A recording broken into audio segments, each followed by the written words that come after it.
this?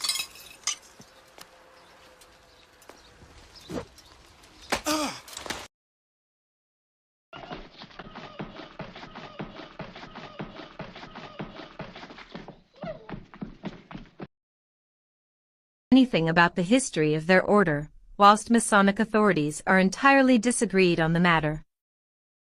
Dr. Mackey admits that the origin and source whence first sprang the institution of Freemasonry has given rise to more difference of opinion and discussion among Masonic scholars than any other topic in the literature of the institution. Nor is this ignorance maintained merely in books for the general public, since in those specially addressed to the craft, and at discussions in lodges the same diversity of opinion prevails, and no decisive conclusions appear to be reached. Thus Mr. Albert Churchward, a Freemason of the 30th degree, who deplores the small amount of interest taken in his matter by Masons in general, observes, "Hitherto there have been so many contradictory opinions and theories in the attempt to supply the origin and the reason whence, where, and why the Brotherhood of Freemasonry came into existence, and all the different parts and various rituals of the different degrees. All that has been written on this has hitherto been theories, without any facts for their foundation. In the absence, therefore, of any origin universally recognized by the craft, it is surely open to the lay mind to speculate on the matter, and to draw conclusions from history, as to which of the many explanations put forward seems to supply the key to the mystery." According to the Royal Masonic Cyclopedia, no less than 12 theories have been advanced as to the origins of the order, namely, that Masonry derived, 1. From the patriarchs, 2. From the mysteries of the pagans, 3. From the construction of Solomon's Temple, 4. From the Crusades, 5. From the Knights Templar, 6. From the Roman Collegia of Artificers, 7. From the operative Masons of the Middle Ages, 8. From the Rosicrucians of the 16th century, 9. From Oliver Cromwell, 10. From Prince Charles Stuart for political purposes, 11. From Sir Christopher Wren, at the building of St. Paul's, 12. From Dr. de Saguliers and his friends in 1717. This enumeration is, however, misleading, for it implies that in one of these various theories the true origin of Freemasonry may be found. In reality, modern Freemasonry is a dual system, a blend of two distinct traditions of operative Masonry, that is to say the actual art of building, and of speculative theory on the great truths of life and death. As a well-known Freemason, the Count Goblet d'Alviela has expressed it, speculative Masonry, that is to say, the dual system we now know as Freemasonry, is the legitimate offspring of a fruitful union between the professional guild of medieval Masons and of a secret group of philosophical adepts. The first having furnished the form, and the second the spirit. For, in studying the origins of the present system we have therefore, 1. To examine separately the history of each of these two traditions, and 2. To discover their point of junction. Operative Masonry. Beginning with the first of these two traditions, we find that guilds of working Masons existed in very ancient times. Without going back as far as ancient Egypt or Greece, which would be beyond the scope of the present work, the course of these associations may be traced throughout the history of Western Europe from the beginning of the Christian era. According to certain Masonic writers, the Druids originally came from Egypt and brought with them traditions relating to the art of building. The Chaldees, who later on established schools and colleges in this country for the teaching of arts, sciences, and handicrafts, are said to have derived from the Druids.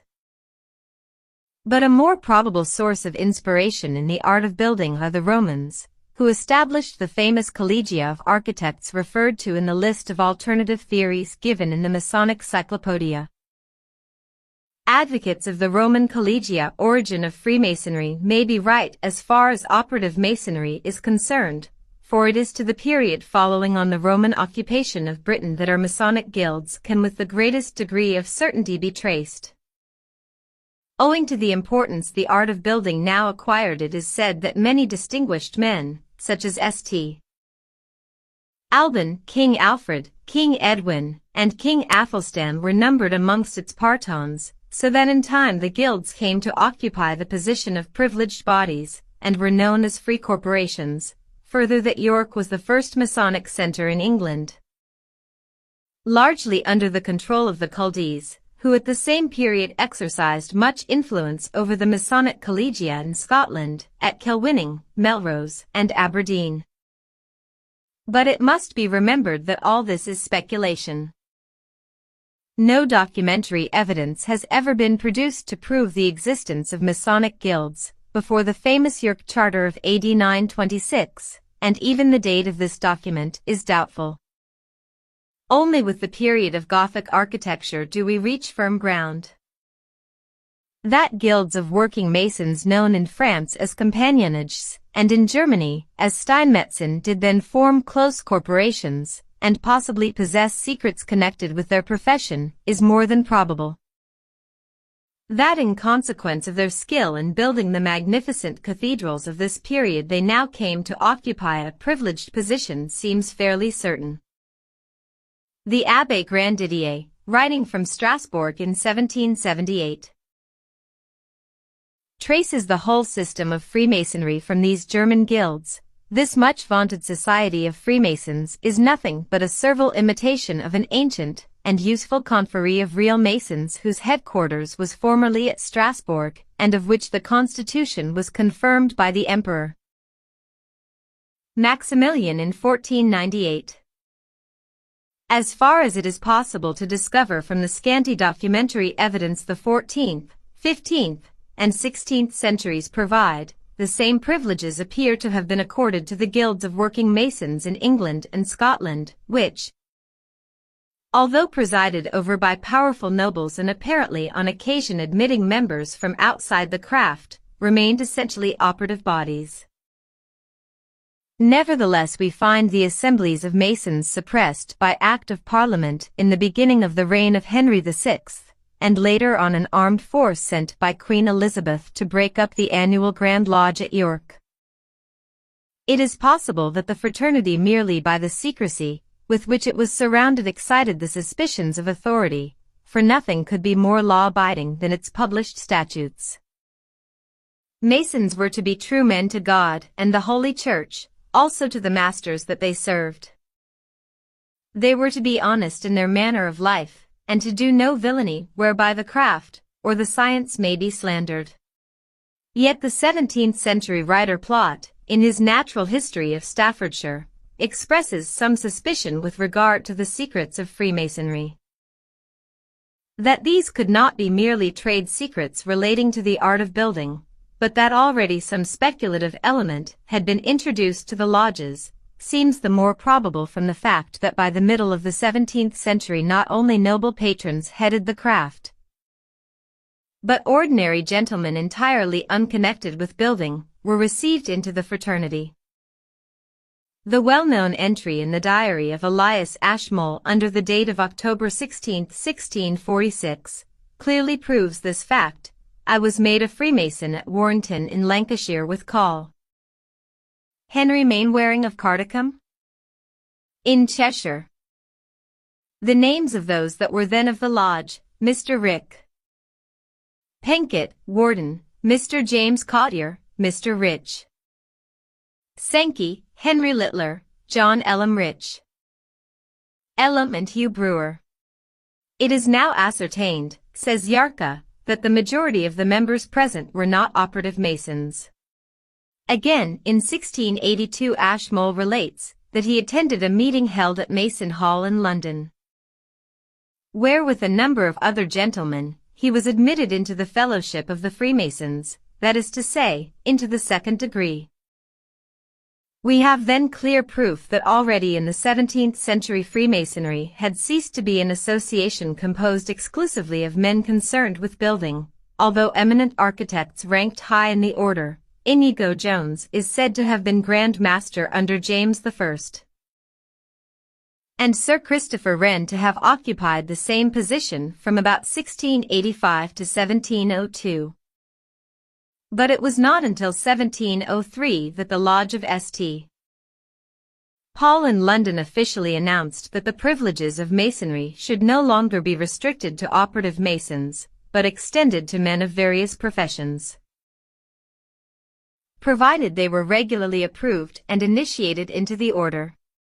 This was followed in 1717 by the Great Coup d'État when Grand Lodge was founded, and speculative Masonry, which we now know as Freemasonry, was established on a settled basis with the ritual rules and constitution drawn up in due form.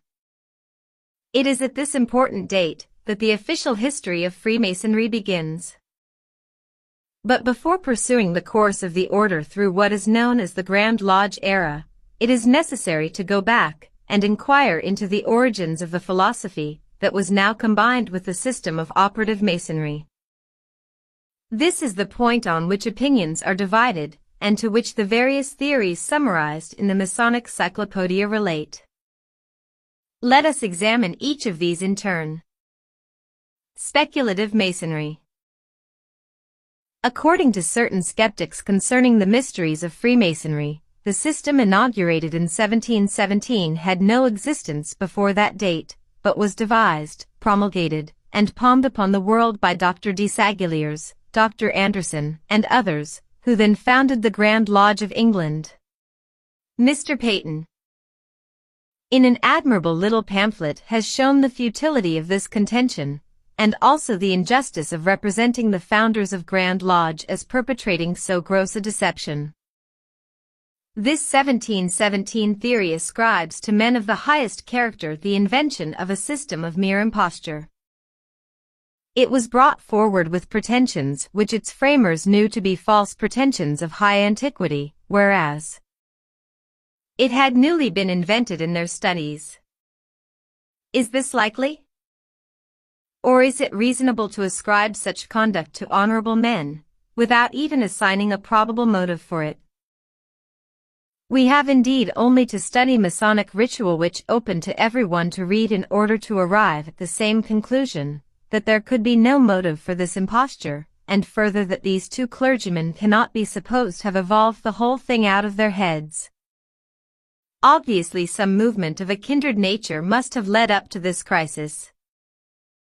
And since Elias Ashmole's diary clearly proves that a ceremony of Masonic initiation had existed in the preceding century, it is surely only reasonable to conclude that Dr. Anderson and Desaguliers revised, but did not originate, the ritual and constitutions drawn up by them.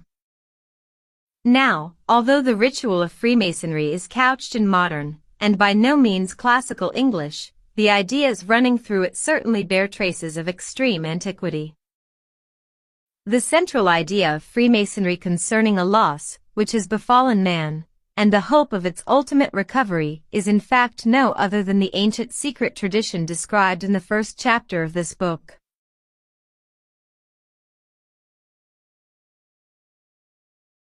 Certain Masonic writers indeed ascribe to Freemasonry precisely the same genealogy as that of the early Kabbalah, declaring that it descended from Adam and the first patriarchs of the human race, and thence through groups of wise men amongst the Egyptians, Chaldeans, Persians, and Greeks. Mr. Albert Churchward insists particularly on the Egyptian origin of the speculative element in Freemasonry. Brother Gould and other Freemasons will never understand the meaning and origin of our sacred tenets till they have studied and unlocked the mysteries of the past. This study will then reveal the fact that the Druids, the Gymnosophists of India, the Magi of Persia, and the Chaldeans of Assyria had all the same religious rites and ceremonies as practiced by their priests who were initiated to their order, and that these were solemnly sworn to keep the doctrines a profound secret from the rest of mankind. All these flowed from one source, Egypt. Churchward further quotes the speech of the Rev. Dr. William Dodd at the opening of a Masonic temple in 1794, who traced Freemasonry from the first astronomers on the plains of Chaldea, the wise and mystic kings and priests of Egypt, the sages of Greece and philosophers of Rome, etc. But how did these traditions descend to the Masons of the West? According to a large body of Masonic opinion in this country, which recognizes only a single source of inspiration to the system we now know as Freemasonry. The speculative as well as the operative traditions of the order descended from the building guilds, and were imported to England by means of the Roman Collegia. Mr. Churchward, however, strongly dissents from this view, in the new and revised edition of the Perfect Ceremonies according to R.E. Working, a theory is given that Freemasonry originated from certain guilds of workmen, which are well known in history as the Roman College of Artificers. There is no foundation of fact for such a theory. Freemasonry is now, and always was, an eschatology, as may be proved by the whole of our signs, symbols, and words, and our rituals. But what Mr. Churchward fails to explain is how this eschatology reached the working Masons, moreover why, if, as he asserts, it derived from Egypt, Assyria, India, and Persia, Freemasonry no longer bears the stamp of these countries. For although vestiges of Sabaism may be found in the decoration of the lodges, and brief references to the mysteries of Egypt and Phoenicia, to the secret teaching of Pythagoras, to Euclid, and to Plato in the ritual and instructions of the craft degrees, nevertheless the form in which the ancient tradition is clothed, the phraseology and passwords employed, are neither Egyptian, Chaldean, Greek, nor Persian, but Judaic. Thus, although some portion of the ancient secret tradition may have penetrated to Great Britain through the Druids, or the Romans versed in the lore of Greece and Egypt, another channel for its introduction was clearly the Kabbalah of the Jews. Certain Masonic writers recognize this double tradition, the one descending from Egypt, Chaldea, and Greece, the other from the Israelites, and assert that it is from the latter source their system is derived. For after tracing its origin from Adam, Noah, Enoch, and Abraham, they proceed to show its line of descent through Moses, David, and Solomon. Descent from Solomon is in fact officially recognized by the craft and forms a part of the instructions to candidates for initiation into the first degree.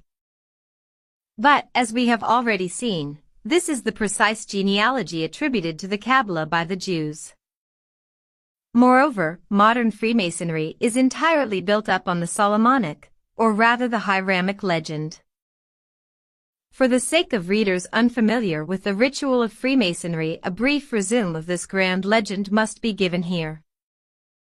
Solomon, when building the temple, employed the services of a certain artificer in brass, named Hiram, the son of a widow of the tribe of Naphtali, who was sent to him by Hiram, king of Tyre. So much we know from the Book of Kings, but the Masonic legend goes on to relate that Hiram the widow's son, referred to as Hiram Abiff, and described as the master builder, met with an untimely end. For the purpose of preserving order, the masons working on the temple were divided into three classes: entered apprentices, fellow crafts, and master masons, the first two distinguished by different passwords and grips and paid at different rates of wages. The last consisting only of three persons: Solomon himself, Hiram king of Tyre, who had provided him with wood and precious stones, and Hiram Abiff. Now, before the completion of the temple, 15 of the fellow crafts conspired together to find out the secrets of the master masons, and resolved to waylay Hiram Abiff at the door of the temple. At the last moment 12 of the 15 drew back, but the remaining 3 carried out the fell design, and after threatening Hiram in vain in order to obtain the secrets, killed him with 3 blows on the head, delivered by each in turn. They then conveyed the body away to some distance from Jerusalem, and buried it on Mount Moriah. Solomon, informed of the disappearance of the master builder, sent out 15 fellow crafts to seek for him. 5 of these, having arrived at the mountain, noticed a place where the earth had been disturbed, and there discovered the body of Hiram. Leaving a branch of acacia to mark the spot, they returned with their story to Solomon, who ordered them to go and exhume the body in order that was immediately carried out. The murder and exhumation, or raising, of Hiram, accompanied by extraordinary lamentations, form the climax of craft masonry, and when it is remembered that in all probability no such tragedy ever took place, that possibly no one known as Hiram Abiff ever existed. The whole story can only be regarded as the survival of some ancient cult relating not to an actual event, but to an esoteric doctrine. A legend in the ceremony of this kind is indeed to be found in many earlier mythologies. The story of the murder of Hiram had been foreshadowed by the Egyptian legend of the murder of Osiris, and the quest for his body by Isis.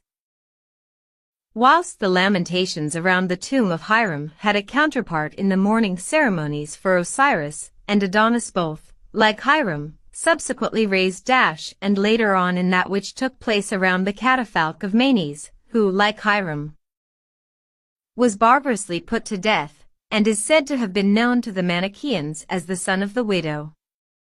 But in the form given to it by Freemasonry, the legend is purely Judaic, and would therefore appear to have derived from the Judaic version of the ancient tradition.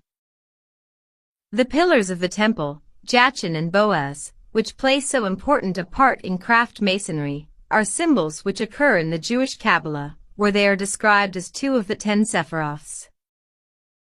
A writer of the 18th century, referring to 5 curiosities he has discovered in Scotland, describes one as the Mason word, which though some make a mystery of it, I will not conceal a little of what I know.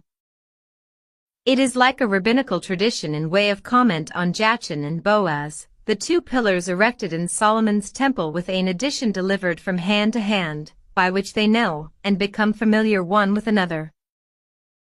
This is precisely the system by which the Kabbalah was handed down amongst the Jews. The Jewish Encyclopedia lends color to the theory of Kabbalistic transmission by suggesting that the story of Hiram may possibly trace back to the rabbinic legend concerning the Temple of Solomon.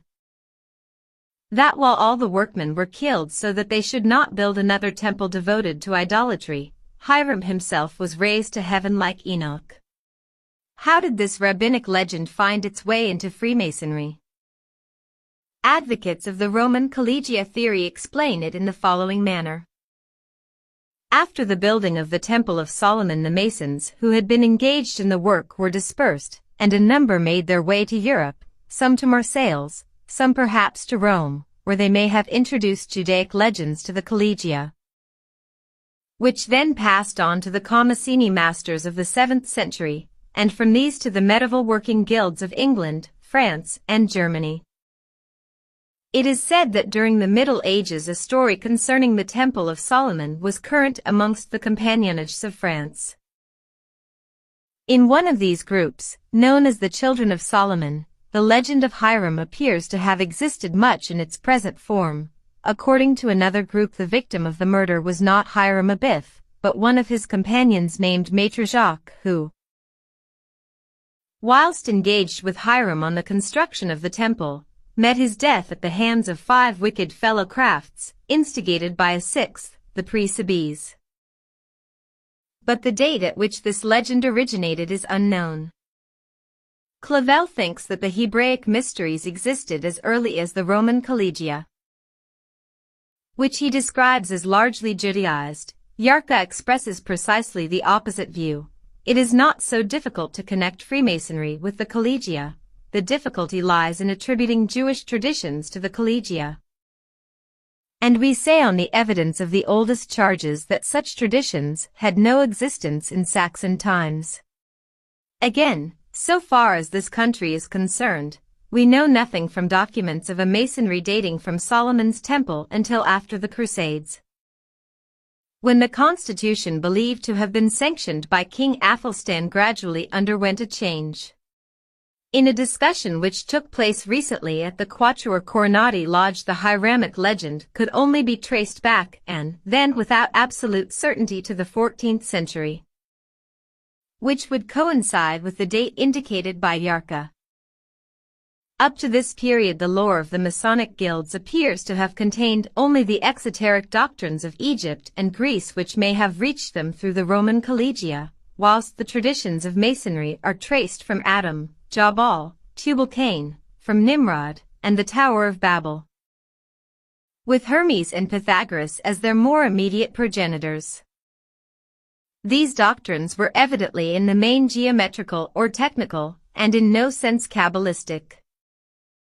There is therefore some justification for Eckart's statement that the Judeo-Christian mysteries were not yet introduced into the Masonic corporations. Nowhere can we find the least trace of them.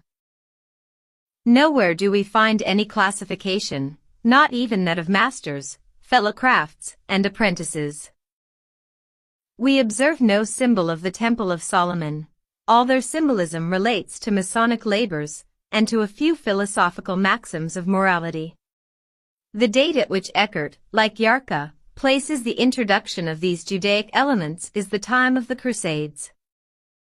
But whilst recognizing that modern craft masonry is largely founded on the Kabbalah, it is necessary to distinguish between the different Kabbalias. For by this date no less than 3 Kabbalias appear to have existed.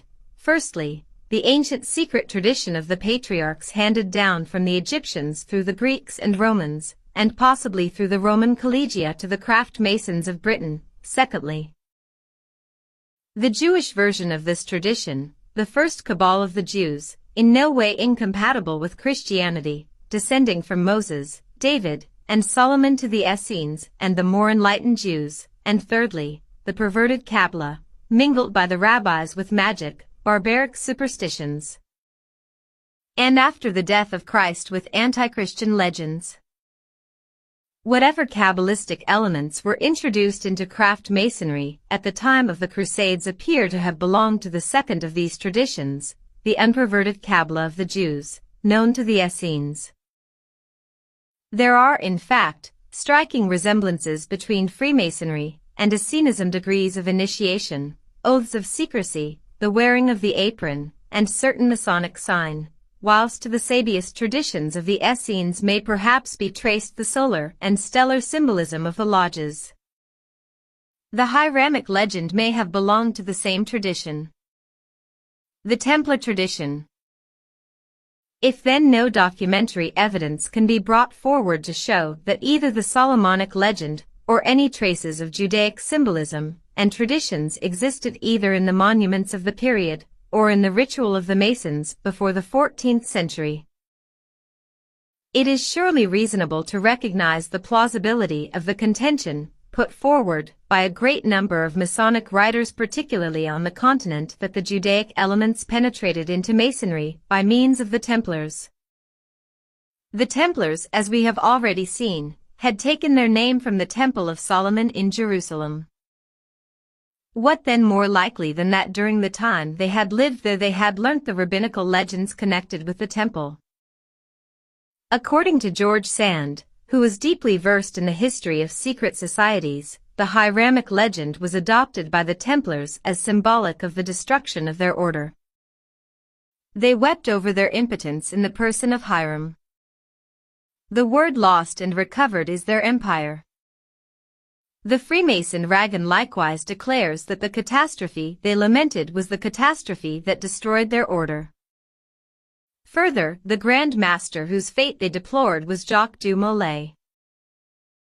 Here then we have 2 bodies in France at the same period, the Templar and the Compagnonnages, both possessing a legend concerning the Temple of Solomon, and both mourning a Maître Jacques who had been barbarously put to death. If we accept the possibility that the Hiramic legend existed amongst the Masons before the Crusades, how are we to explain this extraordinary coincidence? It is certainly easier to believe that the Judaic traditions were introduced to the Masons by the Templars and grafted onto the ancient lore that the Masonic guilds had inherited from the Roman collegia.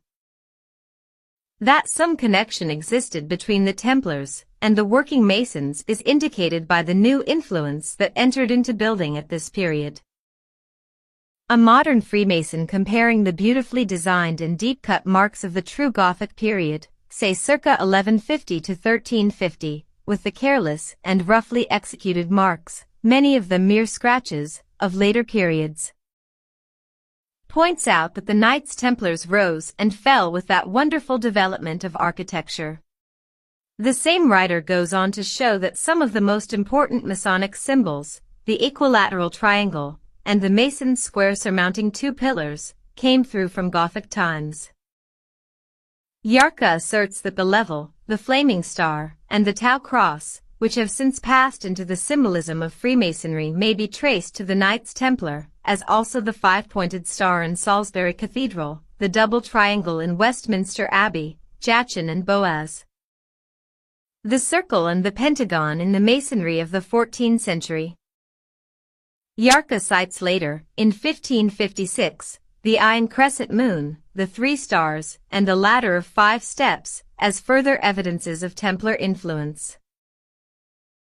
34. The Templars were large builders, and Jacques du Molay alleged the zeal of his order in decorating churches in the process against him in 1310. Hence the alleged connection of Templary and Freemasonry is bound to have a substratum of truth. Moreover, according to a Masonic tradition, an alliance definitely took place between the Templars and the Masonic guilds at this period. During the proceedings taken against the Order of the Temple in France, it is said that Pierre d'Aumont and 7 other knights escaped to Scotland in the guise of working masons and landed in the island of Mull. On St. John's Day, 1307, they held their first chapter. Robert Bruce then took them under his protection, and 7 years later they fought under his standard at Bannockburn against Edward II, who had suppressed their order in England. After this battle, which took place on St. John the Baptist's Day in summer, June 24th, Robert Bruce is said to have instituted the Royal Order of HRM, Heer Dam, and Knights of RSYCS, Rosy Cross. 36. These 2 degrees now constitute the Royal Order of Scotland, and it seems not improbable that in reality they were brought to Scotland by the Templars. Thus, according to one of the early writers on Freemasonry, the degree of the Rose Croix originated with the Templars in Palestine as early as 1188, whilst the eastern origin of the word Heer Dam, supposed to derive from a mythical mount on an island south of the Hebrides, where the Chaldees practiced their rites, is indicated by another 18th century writer, who traces it to a Jewish source. In this same year of 1314, Robert Bruce is said to have united the Templars and the Royal Order of HRM with the guilds of working masons, who had also fought in his army, at the famous Lodge of Kilwinning, founded in 1286, which now added to its name that of Heer Dam, and became the chief seat of the order. Scotland was essentially a home of operative masonry, and, in view of the Templars' prowess in the art of building, what more natural than that the 2 bodies should enter into an alliance? Already in England the Temple is said between 1155 and 1199 to have administered the craft. It is thus at Heer Dam of Kilwinning, the holy house of masonry Mother Kilwinning, as it is still known to Freemasons, that a speculative element of a fresh kind may have found its way into the lodges. Is it not here, then, that we may see that fruitful union between the professional guild of medieval masons and a secret group of philosophical adepts alluded to by Count Goblet d'Aviella, and described by Mr. Waite in the following words: "The mystery of the building guilds, whatever it may be held to have been, was that of a simple, unpolished, pious, and utilitarian device, and this daughter of nature, in the absence of all intention on her own part, underwent, or was coerced into one of the strangest marriages which has been celebrated in occult history. It so happened that her particular form and figure lent itself to such a union, etc."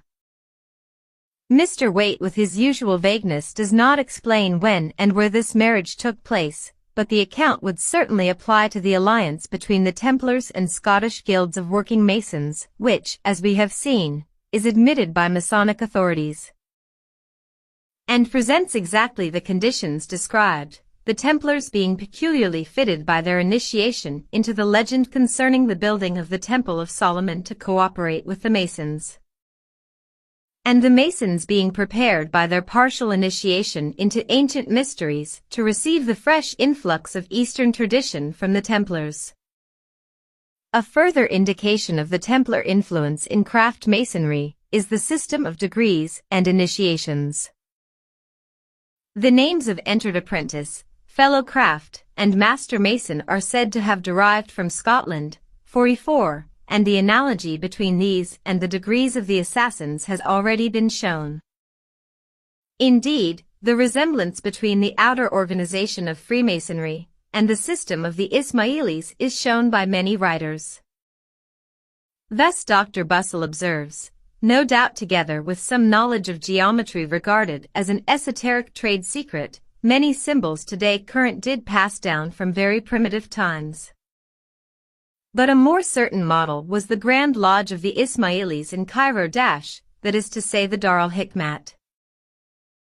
Syed Emir Ali also expresses the opinion that Makrisi's account of the different degrees of initiation adopted in this lodge forms an invaluable record of Freemasonry. In fact, the lodge at Cairo became the model of all the lodges created afterwards in Christendom. Mr. Bernard Springett, a Freemason, quoting this passage, adds, "In this last assertion I am myself greatly in agreement. It is surely therefore legitimate to surmise that this system penetrated to craft masonry through the Templars, whose connection with the assassins' offshoot of the Dar al-Hikmat was a matter of common knowledge." The question of the Templar succession in Freemasonry formed perhaps the most controversial point in the whole history of the order, British Freemasons in the main rejecting it in favor of the Roman Collegia theory, Continental Masons more generally accepting it, and even glorying in it. Mackey, in his Lexicon of Freemasonry, thus sums up the matter: the connection between the Knights Templar and the Freemasons has been repeatedly asserted by the enemies of both institution, and has often been admitted by their friends. Laurie, on the subject, holds fighting the system like a true modern-day Robin Hood.